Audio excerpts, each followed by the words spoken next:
Right down for runway 27, number 2, we have the traffic on final. Hi, I'm Dave Pressey with St. Charles Flying Service on behalf of Expert Village. We'll go ahead and turn our base leg. St. Charles traffic 43 Delta is turning right base for runway 27, St. Charles. Okay, slowing up to about 70 knots here. Okay, so we're heading right into the wind, so let's go ahead and put 20 degrees of flaps down. Okay, twitching for about 70. Our ground speed has decreased considerably, so we want to adjust our power for the descent rate. We're continuing to descend. And we're going to have to wait just a little bit before we turn final and take a nice slow turn to final.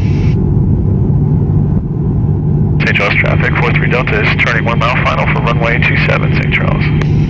Okay, we're going to leave it at 20 flap here. Okay, we're going to line up on the runway.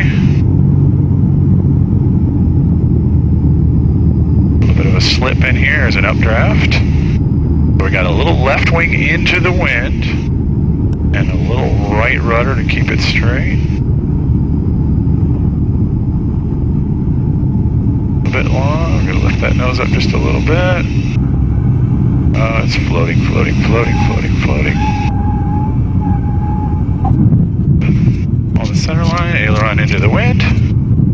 Elevator all the way back. And we'll go ahead and exit the runway.